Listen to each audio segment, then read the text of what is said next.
The Buffalo Bills fall short 33-30 to the Denver Broncos. Amid the game, Coach McDermott fired. Welcome to Buffalo Against the World. This is Buffalo Against the World Sports Talk with Kulu Cuzin Brad. Bills Mafia. It's our time. Act like you know, baby. Act like you know.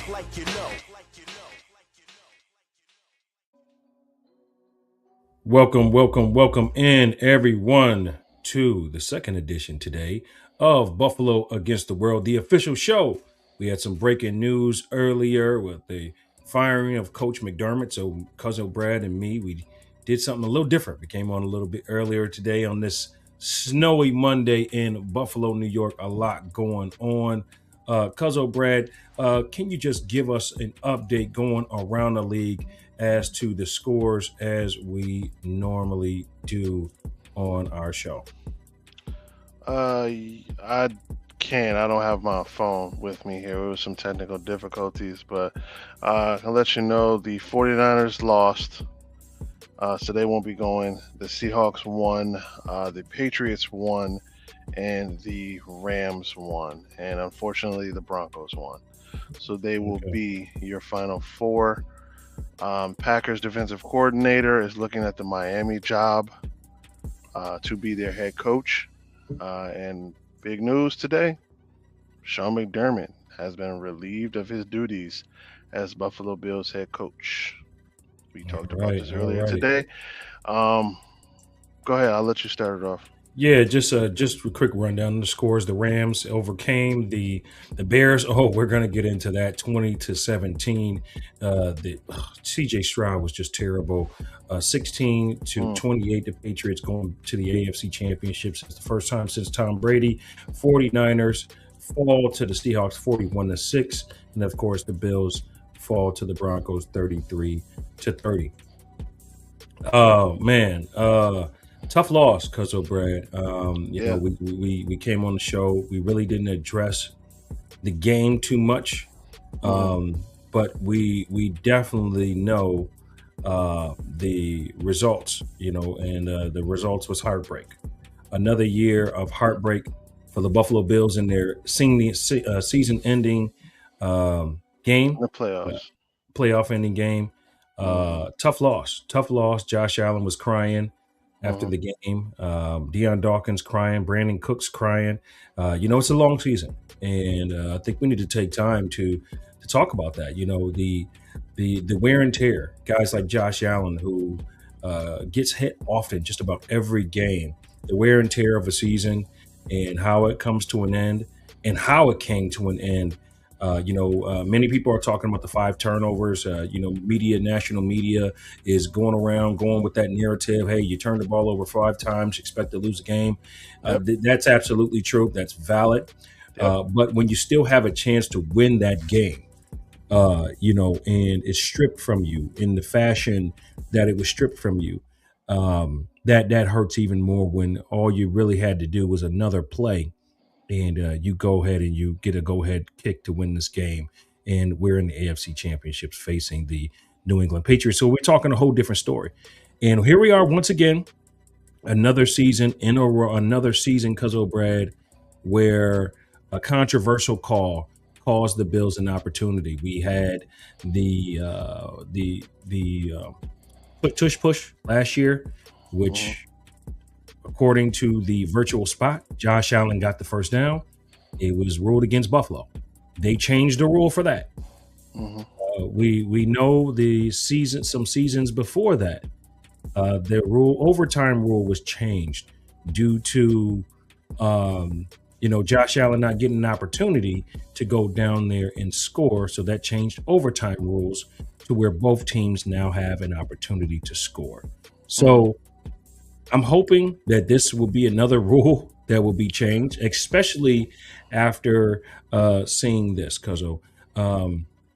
This really shows the inconsistency when it comes to officiating in the NFL. As we saw what happened with Brandon Cooks and the referees and many different media forms, Shannon Sharp and all these other guys jumped on the podcast and started saying, well, he didn't finish the catch. coming to the ground, complete the catch coming to the ground. And as Yeah. you see here, his knees down, the ball is still in his possession, and the defender is grabbing at it, and shortly after he has possession. Then we go Yeah. over to the following game. The exact same thing, Cuzzo Brad, happens in the Bears. And perhaps the Bears were saying, hey, if it comes down to this, we're doing the same thing. And they tried it, and it was ruled a catch.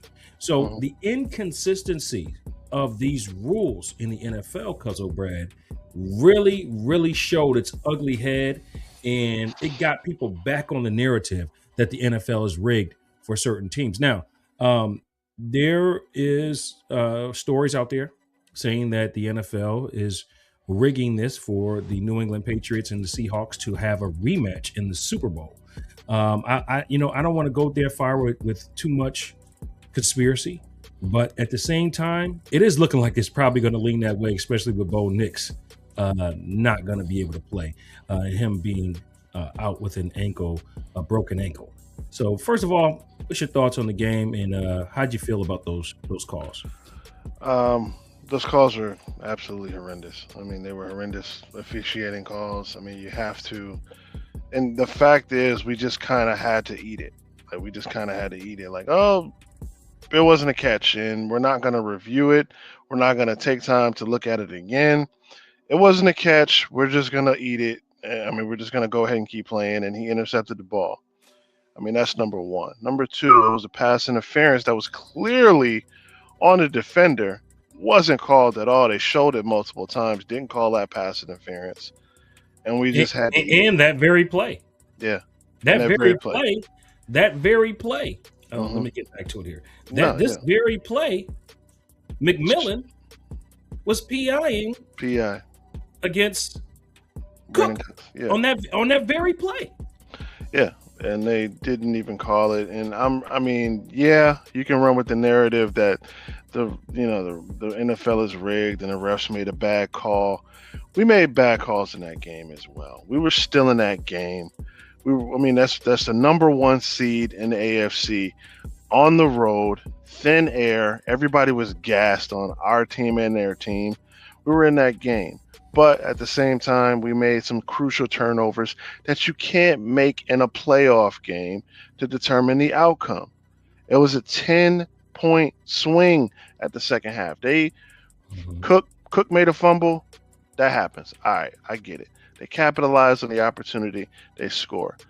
I have no idea what Josh Allen was doing on that one scramble play. I don't know what he was trying to do. I don't know if he was trying to get it to the sideline. I don't know if he was trying to throw it out of bounds. I don't know if he was trying to do a lateral. I have no idea what he was trying to do. That makes no sense. I don't get it. Take the knee, go into the locker room. I don't get it. I don't understand. That leads to them another field goal. Yeah.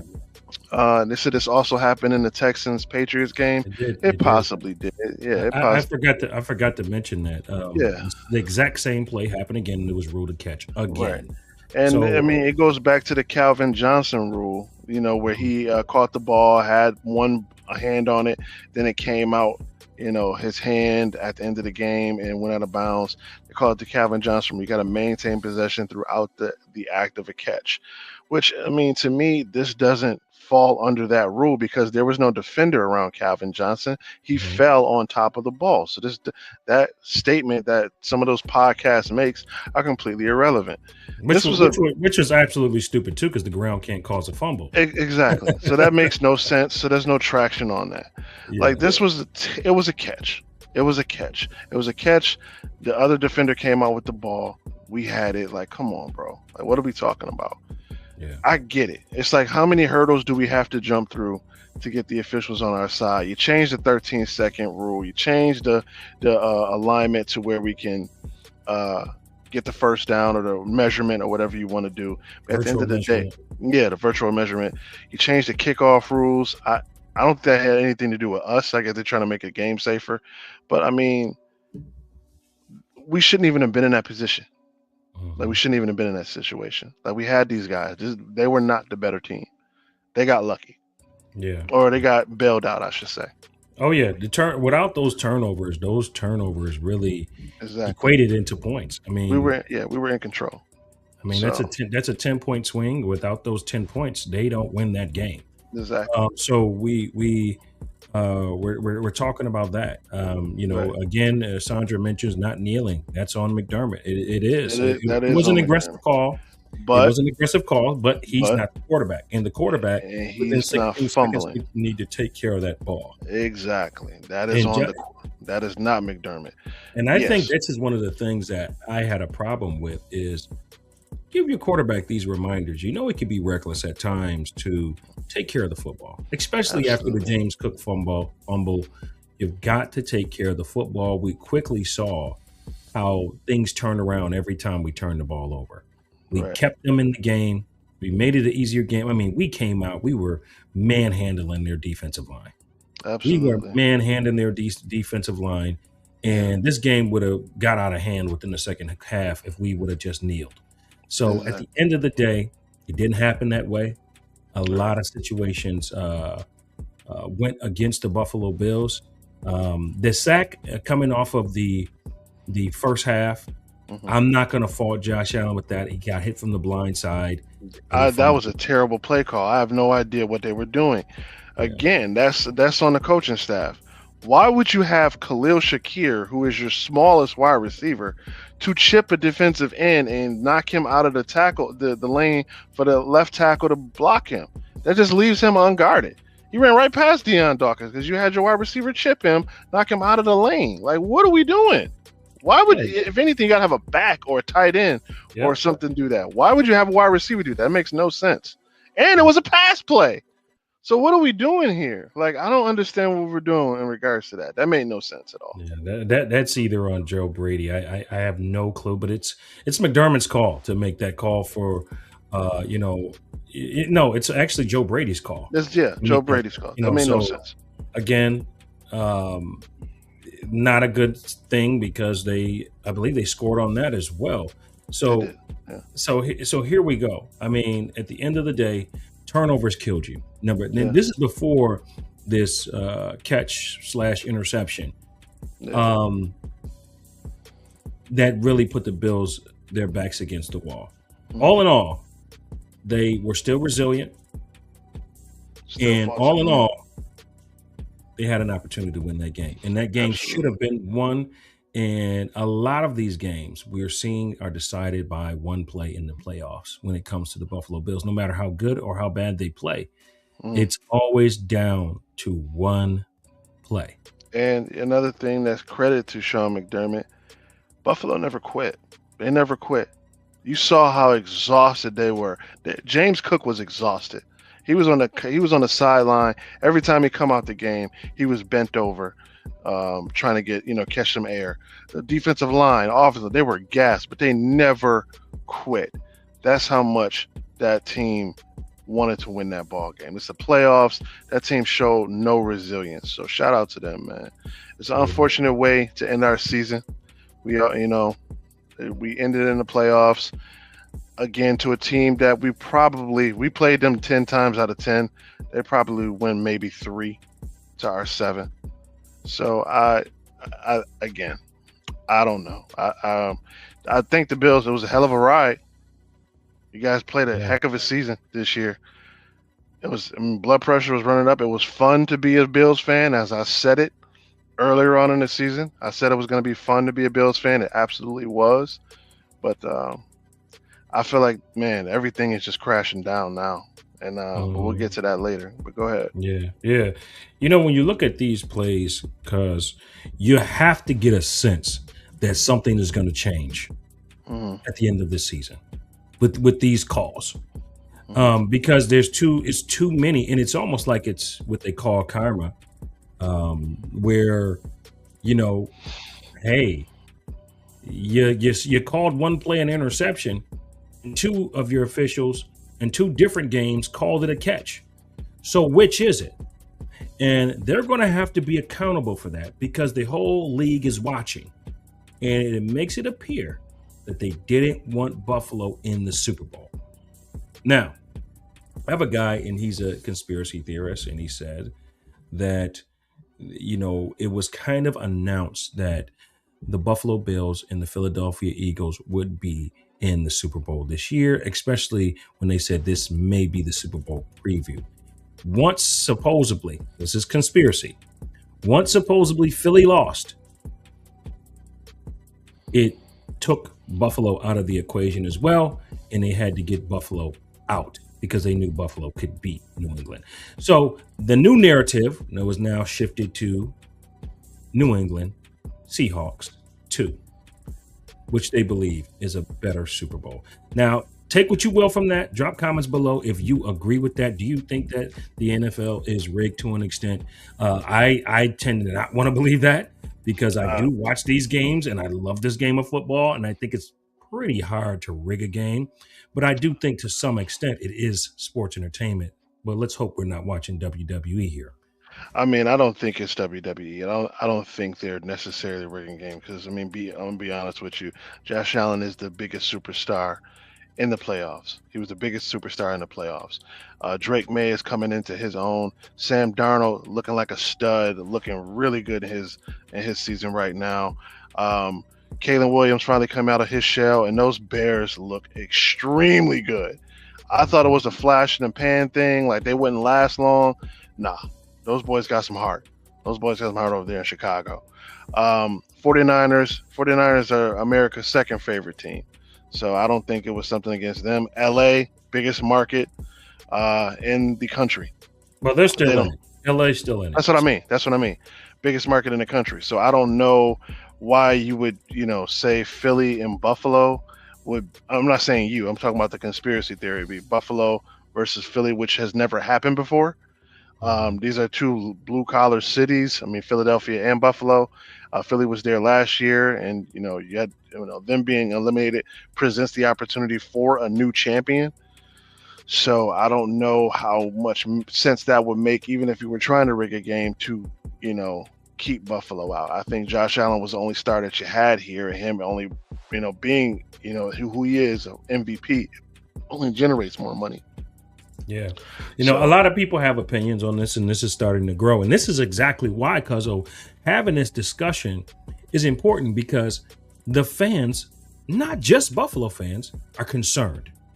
The fans are concerned about this play. Now, have you ever seen a play like this happen to like a Michael Jordan? Have you ever seen a play like this happen to a face of the NBA or the NFL? It just doesn't happen. It doesn't happen to Tom Brady. It goes their way. So it has to be something else. Yes, I have seen it happen. I've seen it very rarely happen to those guys. So Josh Allen being the only superstar in the league, I think he's the only. He's the biggest. I don't think he's the only. I think he's the biggest superstar left in the playoffs at that time. Right. They told themselves there's no matchup in the NFC possibly for them that's probably going to sell. So they decided to go in a different direction. This is what was told to me. I don't know how true it is. I've been doing more research on it. Sandra says, yes, I believe it's rigged, expensive entertainment and fans at the fans' expense. Honest football was in the 90s when you didn't get on sports.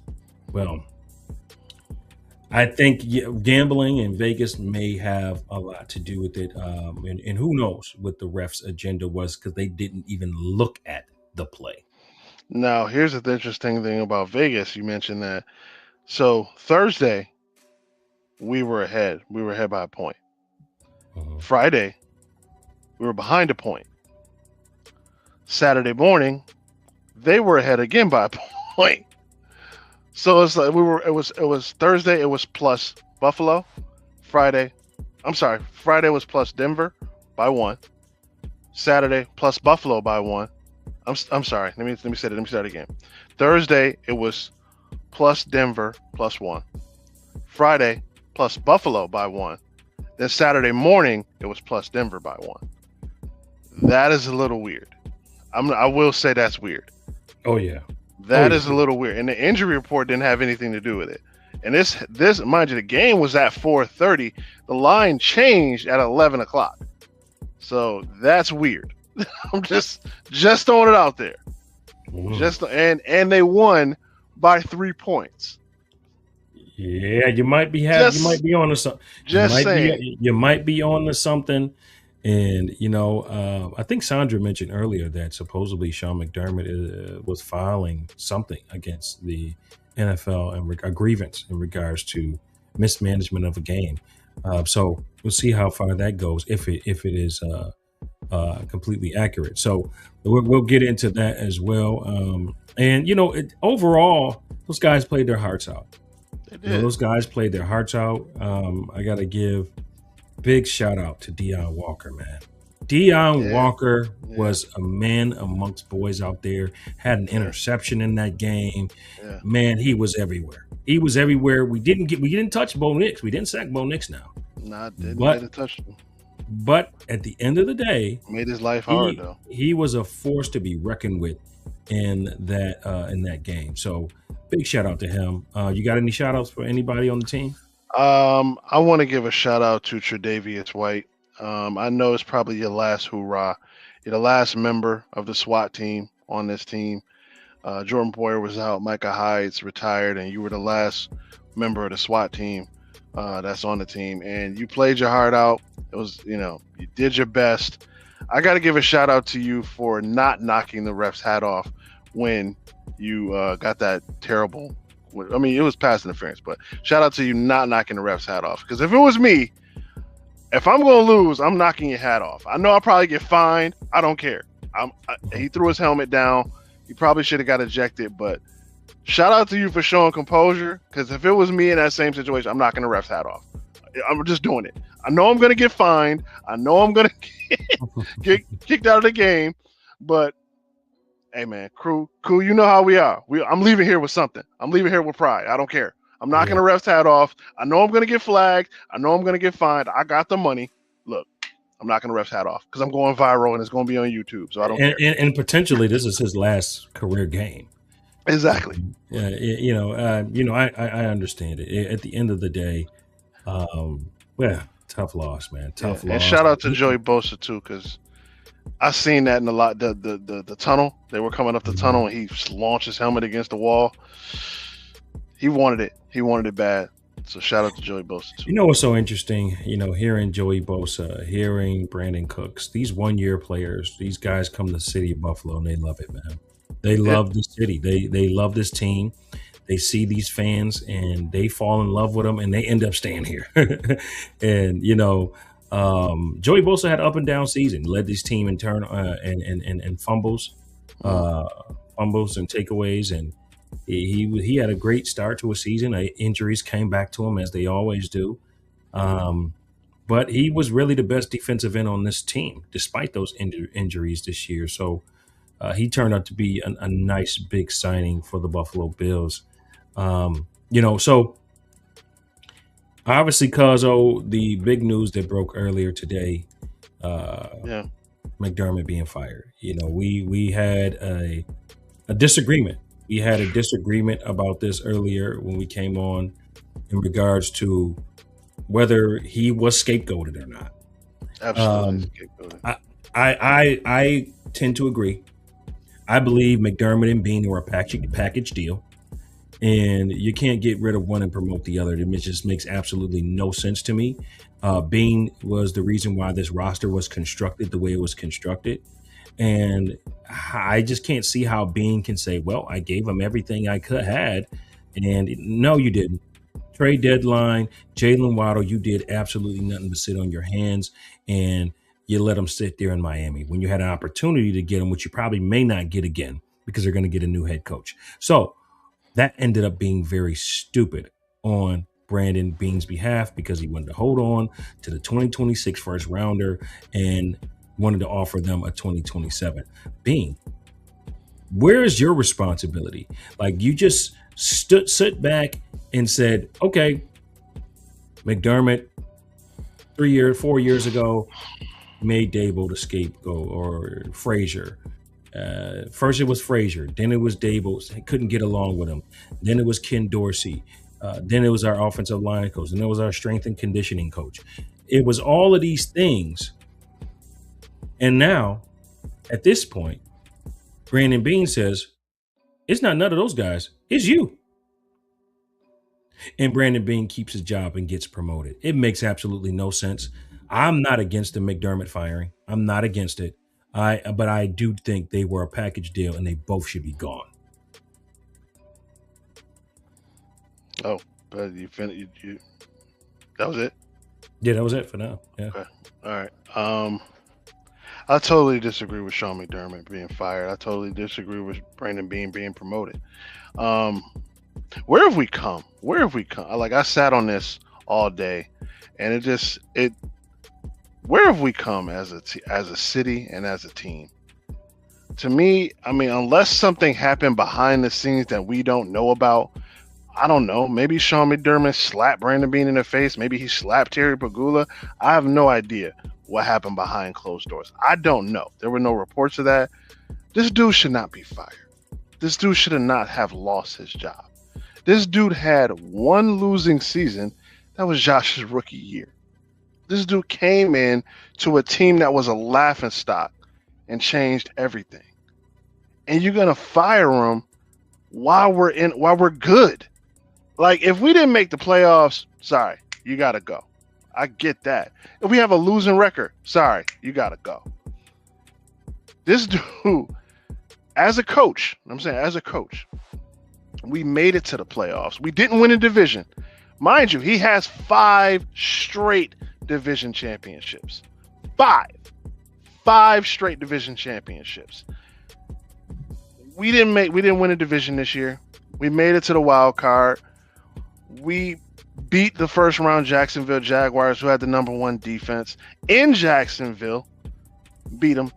Took the number 1 team in the tournament. I'm just using the tournament in the playoffs in the AFC in Mile High to the limit. Took it to overtime. 2 bad calls away from going to the AFC Championship, and you let him go on Monday. What are we doing? What are we doing? This man did his job. This man has done his job. We hired him to change the culture and to be a good coach, and he's done everything he was supposed to do. He didn't win a Super Bowl. It's hard to win in the NFL. It ain't easy, bruh. It's not easy. But to me, firing this dude while we're good, while we're still a playoff team, while we're still competing for Super Bowls and championships, that shows that this city and this team, whoever is rooting for this man to go, you become spoiled. You become spoiled. You forgot what it's like to suffer and to be the underdog and to be the laughingstock. You got a taste of success. Now you've gotten success. Now you want more. And that's where we at as a franchise. I And hear it's a what you're damn saying. shame. I hear what you're saying, but I'm going to say to you this, that, you know, Bill Belichick had to find out the hard way that the players play, right? He had to find out that once Tom Brady developed a mind to win, he didn't need Belichick anymore, right? Mm-hmm. And there's a lot that rides on the shoulders of Josh Allen that have absolutely nothing to do with Sean McDermott's coaching. Facts. Okay, so let's be honest here. We've been riding the coattail of Josh Allen's talent for the last 5 years.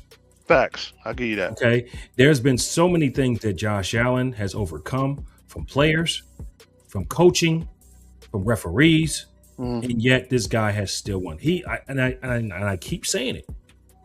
Josh Allen is LeBron James in his first 7 years. He does not have a great system. Okay. And when you don't have a great system and a great running mate, these are the results. And that comes down to the general manager at the helm, drafts. He's drafted over 56 players. 2 of them are Pro Bowlers. Absolutely. James Cook and Dalton Kincaid. Well, Josh Allen is a Pro Bowler too. But we're not really counting him. We're not really counting him. 3 out of 56. Come on, man. Yeah, I get you. I get where you're going. 3 out of 56 picks. Something's got to be on Bean's head. Well, Deion Dawkins is a Pro Bowler too. Well, Deion Dawkins, Dawson James Knox, Cook, Josh Allen, and yeah, the 4. Okay, let's give him 4. Yeah. But at the end of the day, Cuzzo, this is a problem from the top down, from Bean to McDermott. And they seem to be within agreement with the players that they were getting. They seem to be in agreement with player development. They seem to be neck and neck. So how does McDermott get eliminated, but Bean survives? That's Absolutely. my only issue with this. I, I don't have an issue with the firing. mhm, We spoke about this at the beginning of the season. If you right. don't get to the Super Bowl, no Mahomes, no Burrow, no Lamar Jackson, and you don't get to the Super Bowl, somebody's got to be fired. We I agreed agree on with that. that. We Yeah, agreed on that. I So agree. at the end of the day, we thought it was going to be both of those guys, but it ended up just being one of them. So I don't have a problem with the firing because I believe 8 seasons, 5 years with the best quarterback. I'm not going to say he was the best quarterback 8 years ago, but within the last 5 years, he's been the best quarterback in the NFL. And you haven't touched the Super Bowl yet. I'm sorry. So, Something has to change. New stadium, mhm, new roster, mhm. new so, coach, and that's where we're going with it. so if that's the case, then what are the expectations for this new guy or person that's going to come in there? The expectations is to get us on the path to win the Super Bowl. I mean, let's be honest. Um, I don't know who's going to come in. There are a couple of coaches out there. They have to do a whole process. We don't know how the season's going to end. But what are the expectations? Are we expecting this new guy to take us to the Super Bowl the first year? I don't.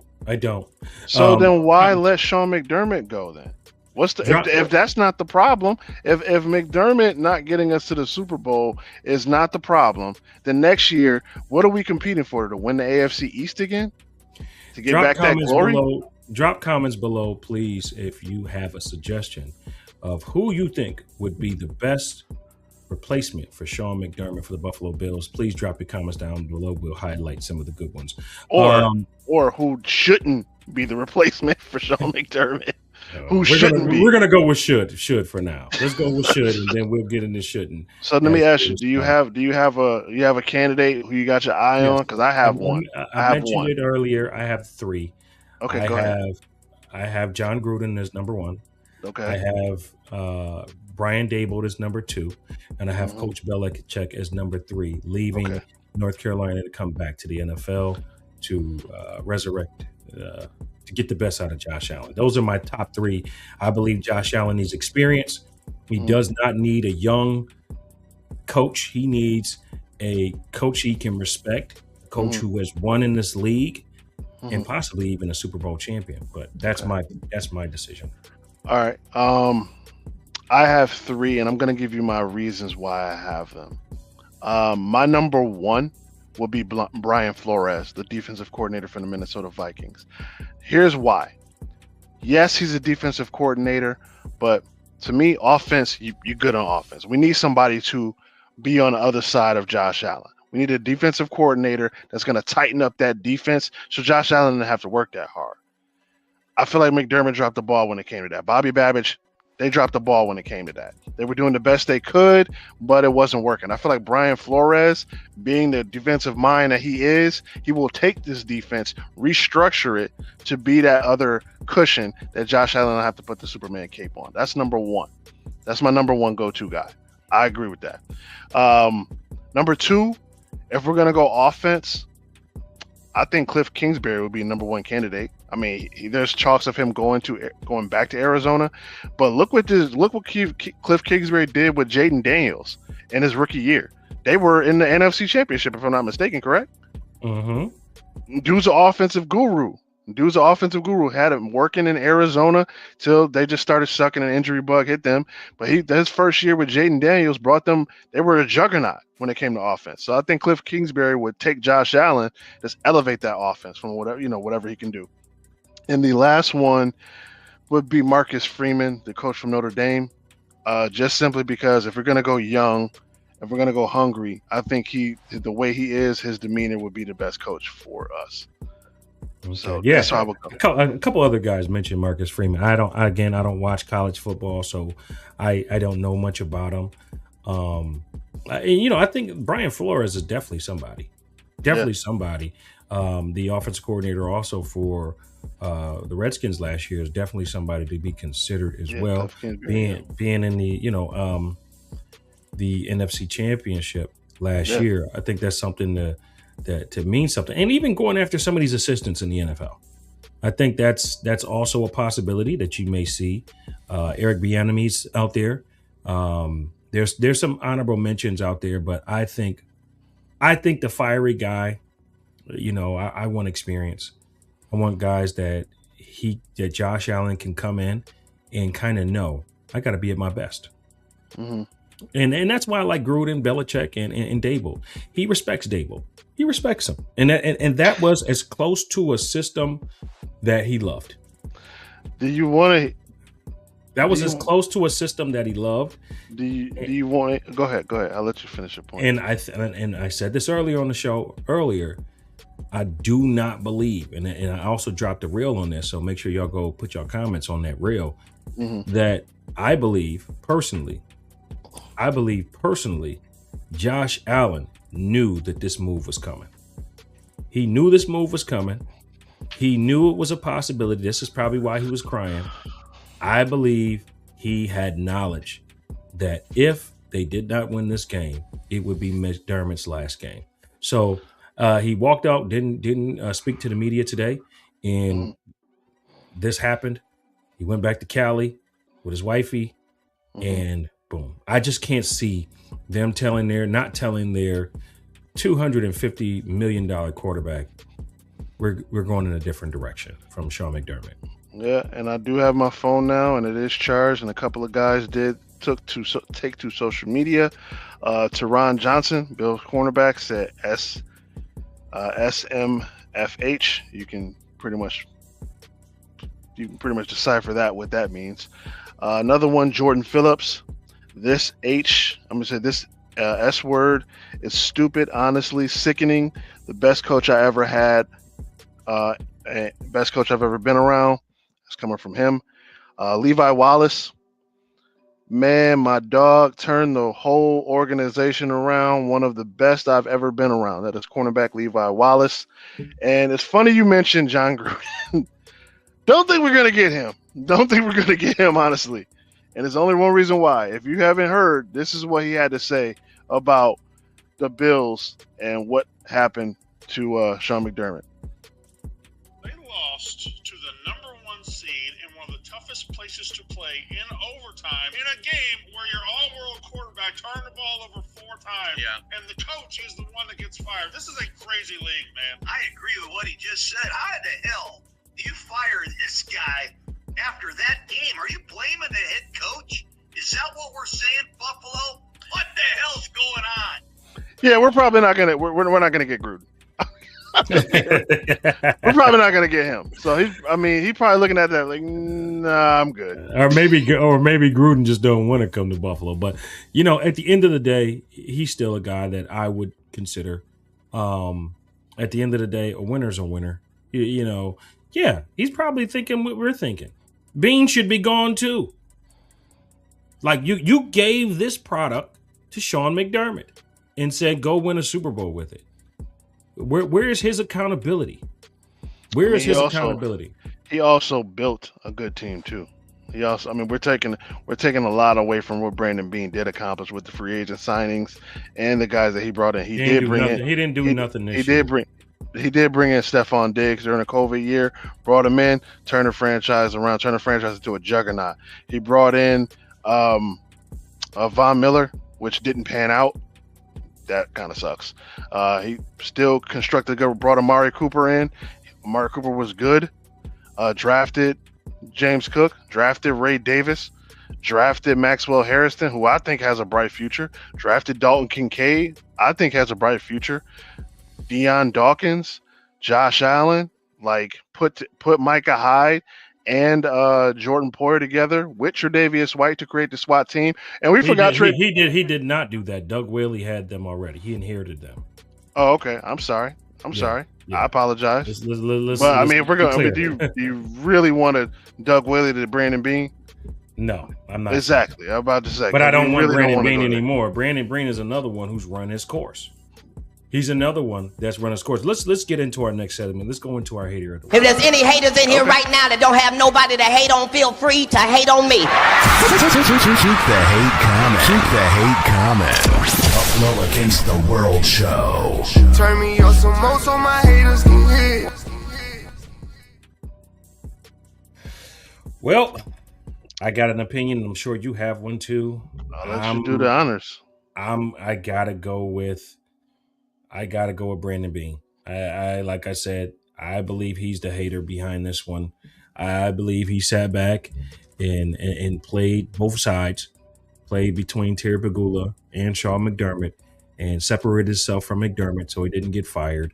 And kind of, in a sense, kind of stepping away from the GM position because they're going to go hire another GM, and he's just going to oversee football operations, what they're saying. So they're kind of moving him away from the position of being a GM, but having him still oversee football operations. So they're saying he's a good business guy. We like him, but maybe not the best GM. But we still want to keep him on our team. But the guy that brought him in, we're gonna get rid of him. You're my hater of the week. Who you got? My hater of the week goes to NFL referees, man. Like, yo, what do we have to do to get the call right at this point? I mean, at this point, we're gonna have to go to the quantum realm with Ant-Man to get the call right at this point. Like, dude, you had to put like, come on, man. One is a catch, one is an interception, the exact same play. Like, what else has to happen? Like, how do you guys call pass interference on one play, which was clearly pass interference? I'll give you that. But then another play that was pass interference that you didn't even bother throwing the flag. What are we doing with these NFL refs, man? I mean, I get it. You can't take the refs out of the game, but at some point, how are we going to hold these dudes accountable? Because if you put in AI refs and droids, and androids and drones or robot refs, you're gonna have penalties on pretty much every single play, and that's just not gonna work. But where is the line anymore? I mean, obviously There's can't. no accountability. There is no accountability. There's none accountability. Getting it wrong for the referees. It's like the referees are like the gods of the NFL because they can't be touched. Yeah, they can't be touched. They can't be reproved. They can't be fined. It's just like you can't tell them nothing. It's like, what can you really do? I do know. Oh, go ahead. What can you really do? Like, even the rule that you can't challenge in the overtime is ridiculous. Let's hope that changes too. That is ridiculous. But that's another way for them to move the game along. That was one of the excuses that was used. We wanted to move the game along. And I absolutely agreed when McDermott said, I'm going to stand for Buffalo. I absolutely appreciated him saying that. He believed he should have had opportunity. That should have been looked at, slowed down. And even if I'm wrong, just give me the look. Give it to the fans. Give it to the players. You owe it to them. And then stand on that and make sure the rest of the week that your referees are consistent on that. Yeah. And when there's no consistency throughout other games, now you're going to have to make an adjustment. The NFL's backed in a corner right now, and I'm looking to see how they're going to respond. Yeah, and I mean, if there's anybody that knows about being screwed by the refs, it's Sean Payton. I mean, we already know what happened that one year where, ironically, a former Buffalo Bill, Nikhil Roby, clearly passed interference on that Saints player, and nobody called it. So if anybody was going to be flag happy against the Buffalo Bills, it was going to be these refs in this game. So, I mean, you got to hold these dudes accountable for their actions. Now, I do know for a fact, because I was told this by our good friend who was on the show last season, Mr. Richard Rios, that the refs are graded. They are graded by get week by week, and the highest grades get to determine the playoff games, and if so, the Super Bowl. But you got to start holding these dudes accountable. Like, I get it. You go to New York for the reviews, but these penalties, something has to be done. So I get it. You can pretty much call holding on every play. I understand that. And I mean, these pass interference, these non-pass interference, these catches, these replays, something has to be done about this. And I feel bad that it's going to come down to another Bills game where they're going to probably look at the rules again and they're going to have a vote. And it's going to be like, Buffalo's just trying to change the rules so they can win. Why? I mean, we're not putting ourselves in this situation. We're not doing that. We didn't We didn't do it. The refs missed the call.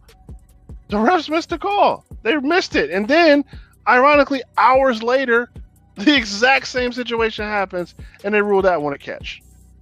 Exactly. We're not doing this. We're not doing this. We're just simply, the flaws are there. Do something.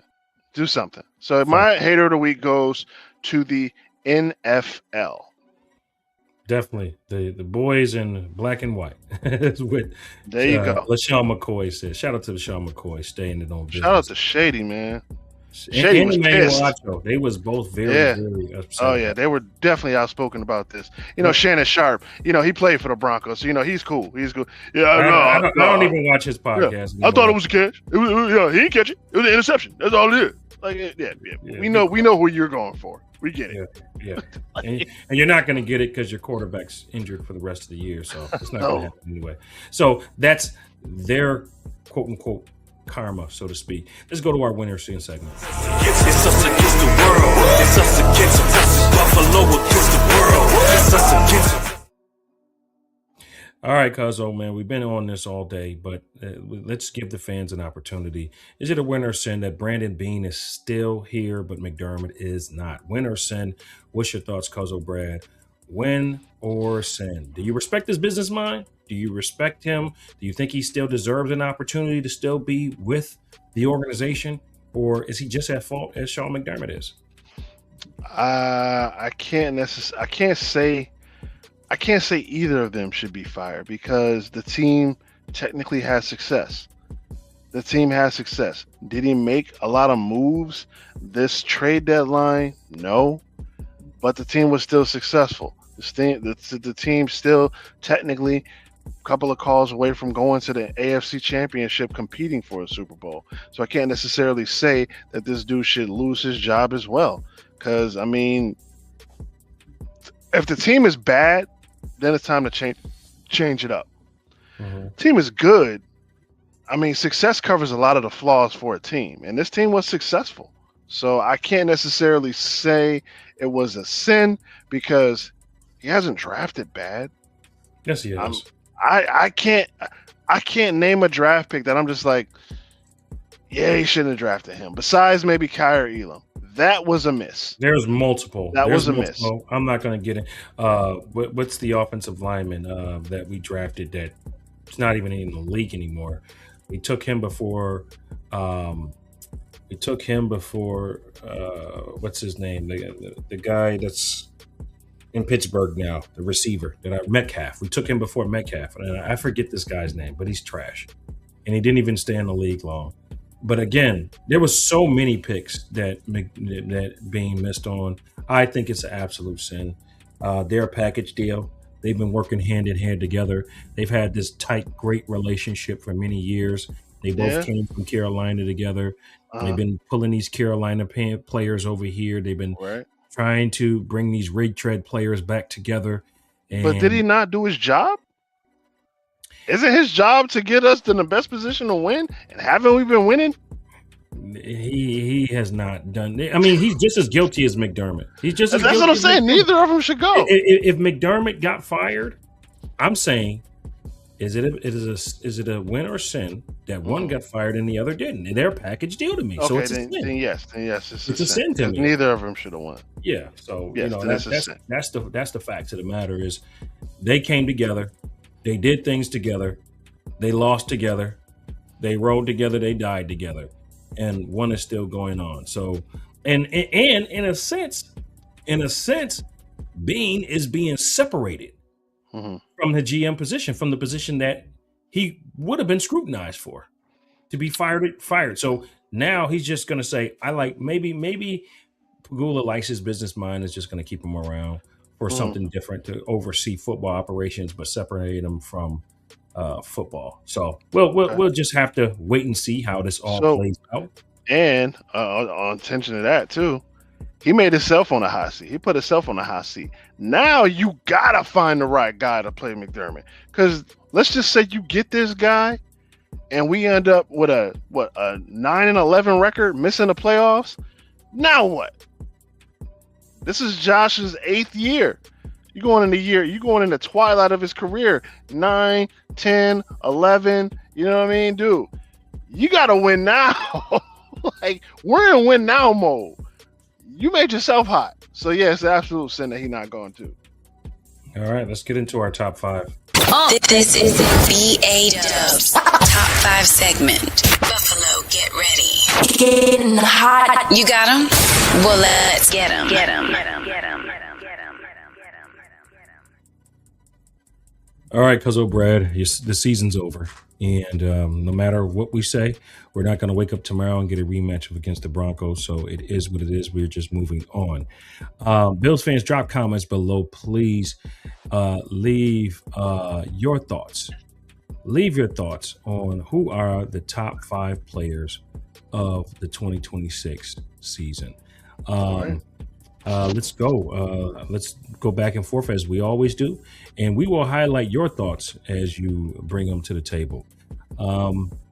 Number 5 for me, Cole Bishop. Cole Bishop had a fantastic season. Started off a little rough, but he got himself going from the second game on to the end of the game, to the playoffs. So he's got to be my number 5 player of this season. Really stepped it up as a second-year guy. Really owned his role in that free safety, strong safety role. Really took it on. Really got mentored and tutored by Jordan Poyer, and really learned. He really learned and understood the system. Hopefully, he continues to move that forward as the new regime comes in. You got number 4. My number 4 is going to be Christian Benford, and the only reason why is because he was business as usual. When opportunities presented themselves, he was there. Did he get beat on a couple of passes this season? Absolutely. His corner is going to happen. But, I mean, dude just was business as usual all year.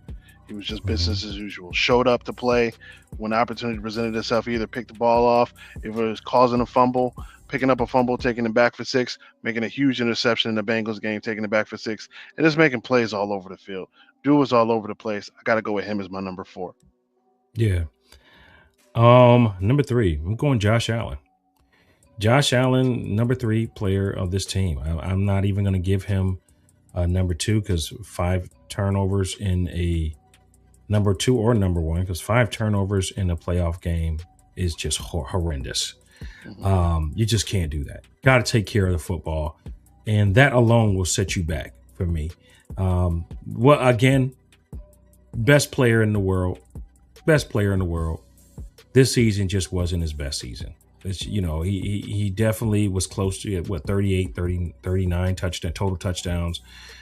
Great season, but he really had a lot of struggles, a lot of regression. Didn't progress in the system at all. Took a step back, regressed. Struggled with turning the ball over again. Going back to the old Josh Allen in a sense, and not showing that maturity coming off an MVP season. So he's got to be my number 3. Okay. My number 2, it's collective. I'm going to go with the Bills' offensive line. I can't name one lineman that's better than the other. The entire offensive line dominated this season. A lot better than I thought it was going to be. Especially when you lose a player like Mitch Morris. You got a guy like Connor McGovern who stepped in and play center. And, Osiris Torrance lambasting people. Neck roll guy. What's his name? Neck roll guy. Alec Anderson? No, the other one. Oh, man. Scary dude. Scary Spencer Brown? Yes, Spencer Brown. Scary dude.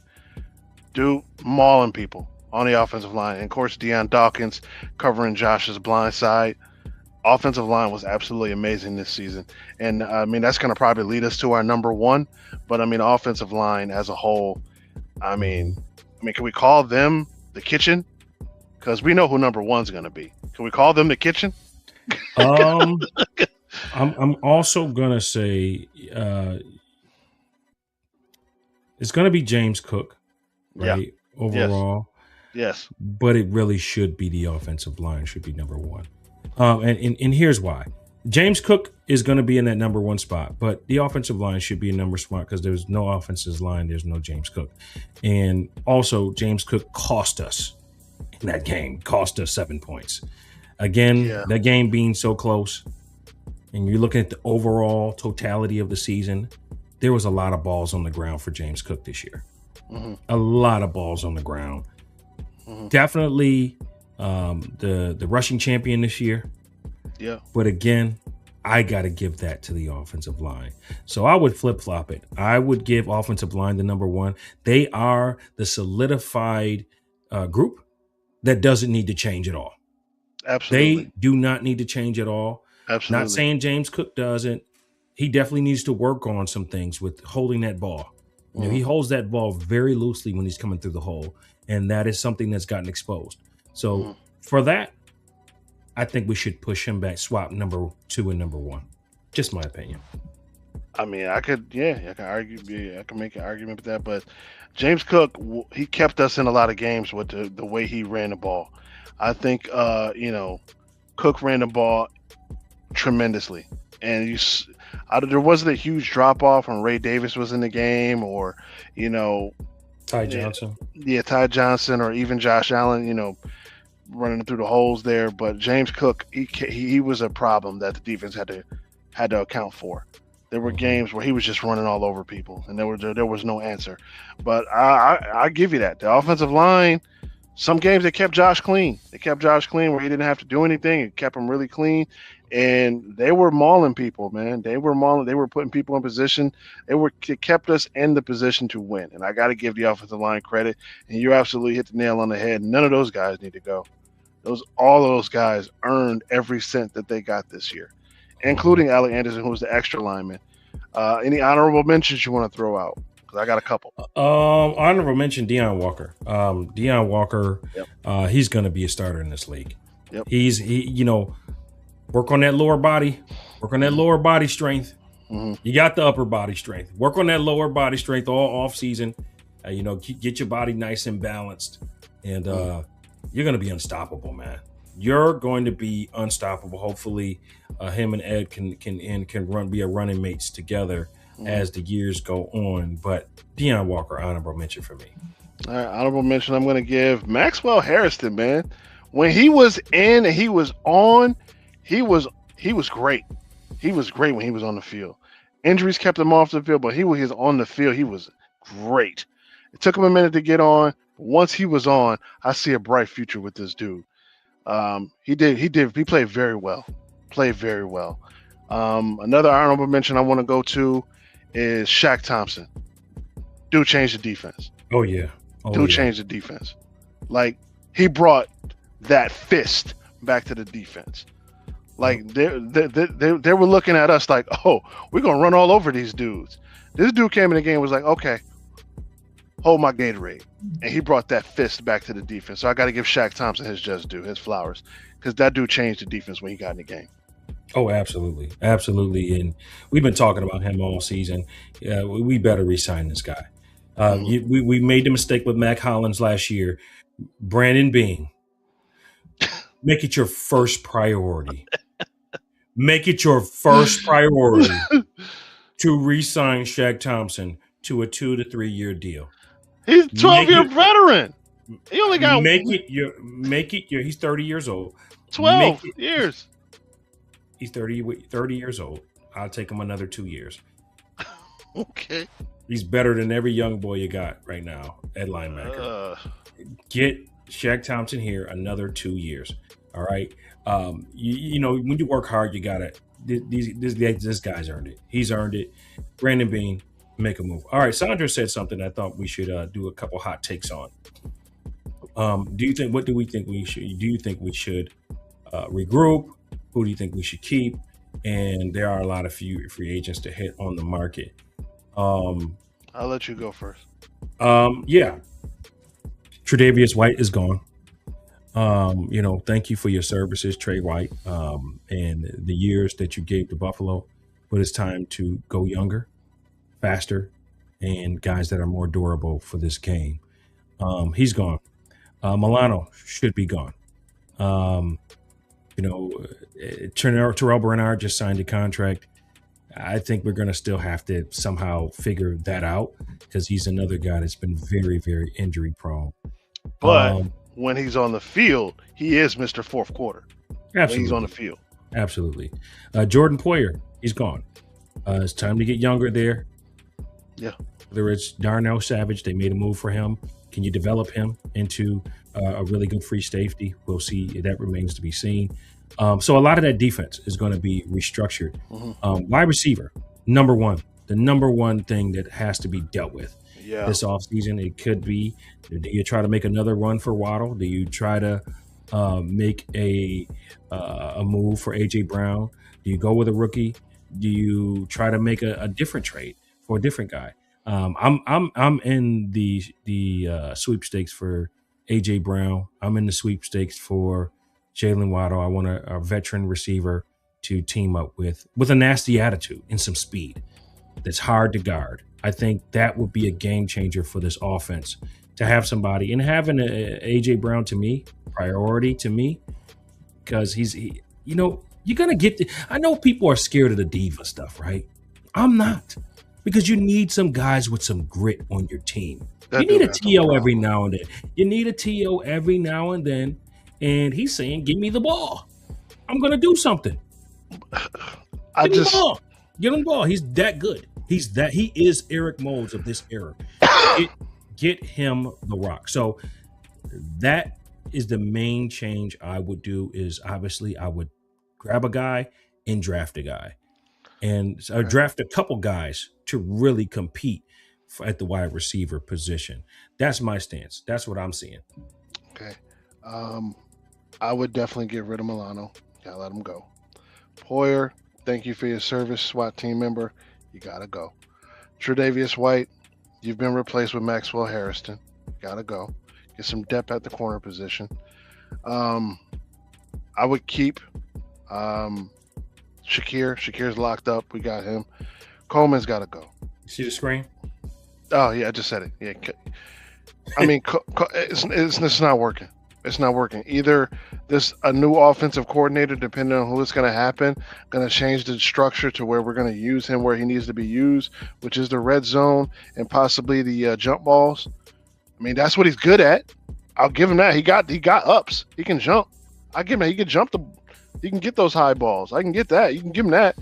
He's not a stretch. He's not a stretch receiver. He's not. It's not working.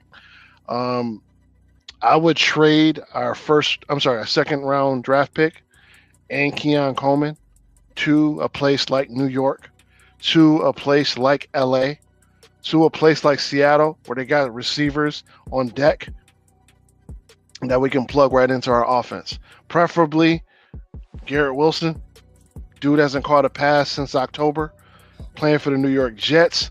They are absolutely awful. They could use the draft capital. They could possibly use Keon Coleman. They need all the help they can get. But Garrett Wilson on that team is a travesty. So he needs to go. He needs to come here. A.J. Brown, I'm not sold. Bro. You won a championship. Yeah, you got grit. Yeah, you got determination. But when they threw you the ball in key situations, you dropped it twice. I mean, I don't need any more of that over here. I'm not saying Josh Allen will be the answer to you, because, I mean, I don't think Jalen Hurts is nowhere on Josh's level. But, dude, something is up in Philly. You don't want to play there. So maybe coming here would be good for you. I don't know. I wouldn't want that. I wouldn't want to bring that over here. I like the grit. I like the toughness. But I think you'd just be a headache for our new head coach, depending on who it's going to be. So I don't want to bring that over here. Defensive ends.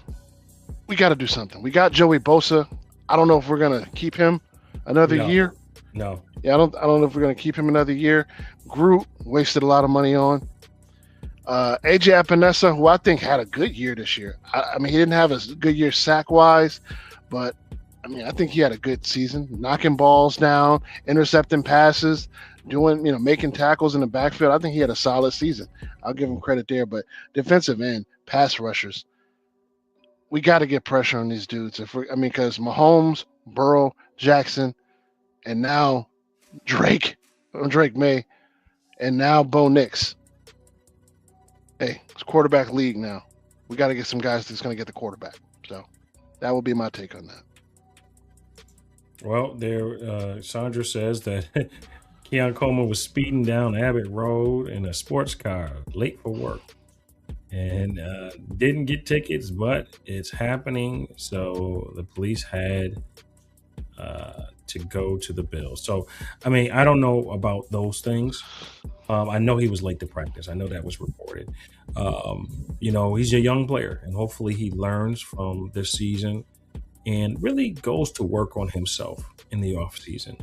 I like this kid. I want to see him succeed. I want to see everybody we draft succeed. I'm sure Brandon Beane wants him to succeed. But we've given him time after time after time. And granted, he scored a touchdown in that game. An impressive touchdown where he made a move after the catch. And, last week he showed that he can catch a jump ball. And this is what I've been saying all year. Good at that, yeah. Use him what he's good at. Put him in the slot. Can use him as a bigger tight end, right? A bigger wide receiver / tight end. And I think he'd thrive there and on the goal line. That's what he's good at. That's his strength, yeah. He's still under rookie contract. We don't have to get rid of him so it doesn't go against our cap. If you got to keep him, just use him right. That's all I'm going to say. Just use the guy right. And, hopefully his attitude changes. And, Shavers will be back. So I like Shavers. But you mentioned something. You mentioned the defensive end position. Well, you get Michael Hoyt back, right? He's coming back. He had a season ending Achilles injury. I really like the tenacity he came with last year. He came with it. He was ready. I really like his tenacity. So I'm very eager to see him get back to form. I know the Achilles is very tough, especially when you got to push off that foot. Yeah. So eager to see what he does when he comes back. Hopefully his rehab is going well. Cuzzo, you mentioned Groot. I don't see Joey Bosa coming back. That's it. Injury prone. Great season. Don't want him back.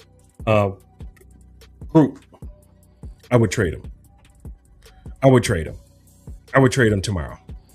But I don't know who you get. I don't know what you would get for him. I mean, if it That's can clear, big cap if I know. If it can give me some cap space, I'm doing it. If I got to do it for a 3rd round pick, I'm doing it. I just don't see any. I mean, what team would be in for a dude $56 million? I mean, I don't see what team would be in position to trade for that because of his size. He has he's size, big, and some teams believe that they may be able to work with him. I would say maybe Dallas. Maybe Dallas would trade for him. Yeah, I personally don't want him. I'd take a 3rd for him, get him off my roster, give me back some of that cap space. We might take a hit. Obviously, we will take a hit, but it might be better for the future. I don't see this guy. He's not a 10-sack guy. He's never had 10 sacks in one season. I'm ready to move on from him and just draft because you're not getting anything out of that. You're not getting anything there. So you got 7 sacks on the season. You got 80-something million overall. No, it's not going to work for me. I would say maybe Dallas trades for him, or maybe Minnesota because they have the space available. I'll put him on a block tomorrow. I'll put him on a block as soon as the season's over. Goodbye. Yeah, I don't see guys trading for him, but we'll see what happens.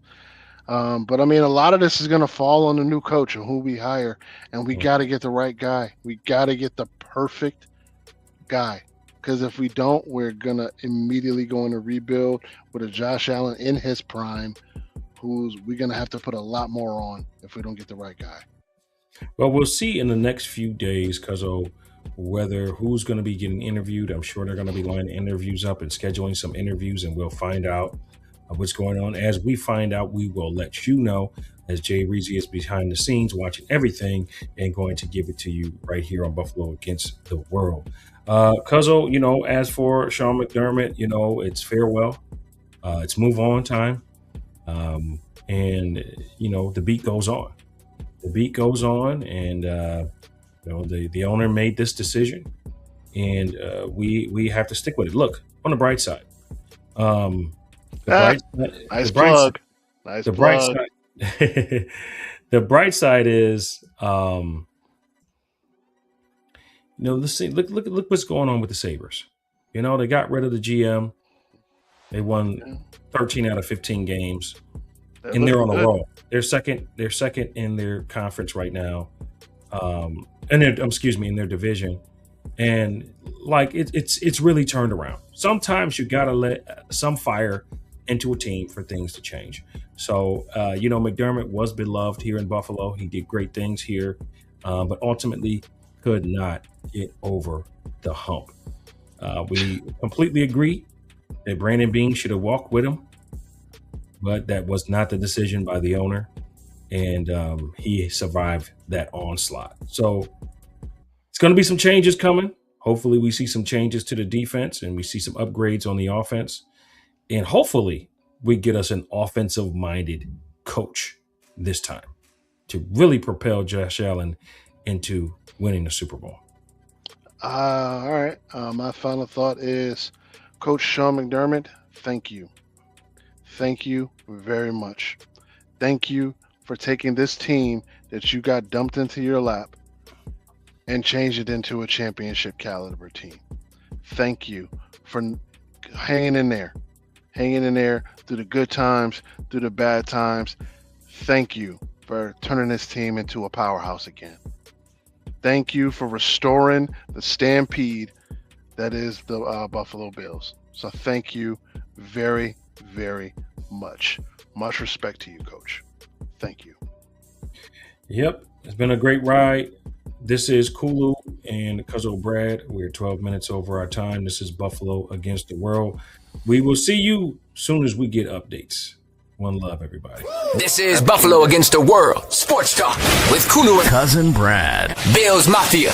It's our time. Act like you know, baby. Act like you know. Against the world. Let's get it.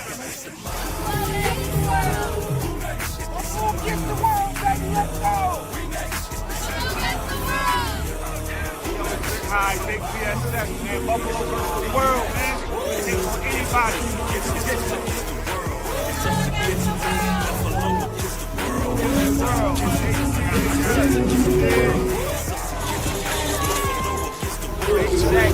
Buffalo against the world, man. Buffalo against the world. I know what's going on, man. We out here. We outside, man. We outside. Buffalo against the world. It's the mafia, the fan base that adopt you. On Sundays, we are not cool. Any other days, we're Robert. We heaven sent, we're Hamlin. We spoke to God and said thanks, though. Have a cool year.